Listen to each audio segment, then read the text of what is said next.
Hello everyone and welcome to another video. Now in the previous one I showcased a cheap i7 PC that I found on eBay. Overall I think it was a good deal, and although I didn't know what graphics card was inside at the time of purchase, it turned out that what we got was an Nvidia NVS 510.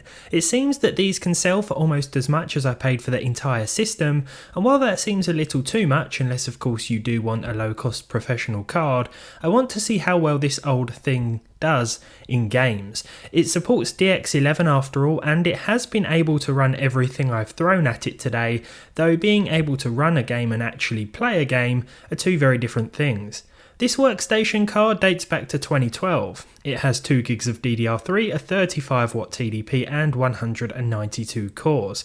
It's based on the same Kepler architecture as the OG GTX Titan, which is difficult to say with a straight face, but although it's not intended for gaming, it isn't completely useless. Now it's not just going to be all old games that we test today, but this card is definitely best suited to that. To start with, we have Bioshock Infinite at 720p with the lowest settings. Here we were seeing 53 frames per second with a 1% low of 41 and a 0.1% low of 39, so not bad percentile figures and not a bad average all in all. Next up we have an example of a modern game that will run BattleBit, of course, at 720p with the potato settings. I did turn the resolution scaling up to 100% though, and here we saw 55 FPS, so this was definitely playable to some extent. There will be a few dips and drops here and there however, but for the most part definitely remained enjoyable on this old, ancient and not really gaming intended GPU.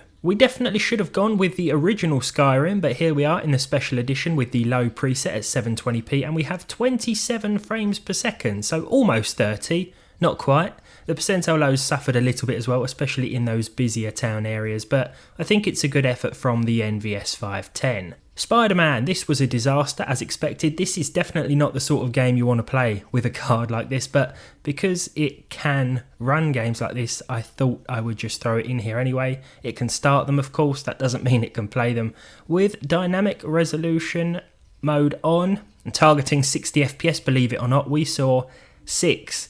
Witcher 3, the next gen version, we should have definitely stuck to the original, but here we go. Dynamic res was once again enabled. This time we saw better results than Spider-Man. We got double the performance, 12 FPS with better percentile lows as well, but still not an ideal result.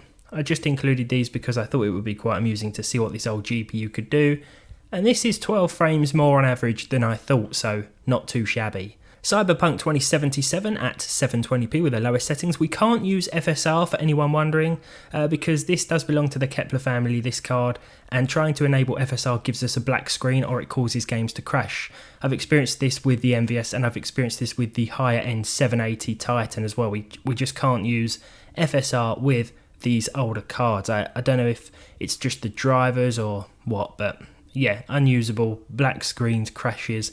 GTA 5 at 720p with the lowest settings is an example of a game that will be playable if 30 FPS is okay. We do have a frame scaling option here, but I left that off. So overall, we saw 35 with solid enough percentile lows, at least in context to that average. So definitely playable to some extent. Fortnite is another game that will run with close to 60. Here with performance mode at the lowest settings we saw 59, almost.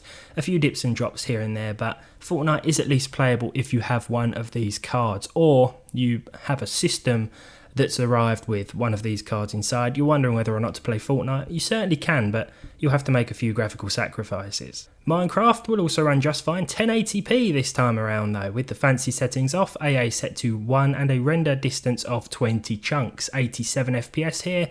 This did feel very choppy for 87 FPS, and the percentile lows didn't look particularly bad, but it felt quite horrible to play. I think 720p is definitely easier to recommend. Valorant up next, no problems with this one, again at full HD 131 as an average with decent percentile lows, not much of a difference between those figures, so this one remained very smooth.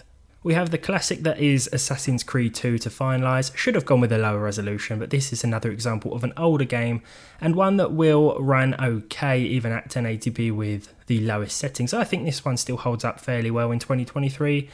Doesn't play as well as the more modern games in my opinion in terms of how it feels, but I think it still looks pretty good visually, so there we go, not a bad place to end the video. All in all though, yeah, the NVS 510, probably not worth buying, especially when you consider there are other options for similar money at this sort of low end of the market that will do a better job. So bear that in mind, but there we are. I hope you've enjoyed this one. If you did, leave a like, leave a dislike if you didn't. Subscribe to the channel if you haven't done so already, and hopefully I'll see all of you in the next one.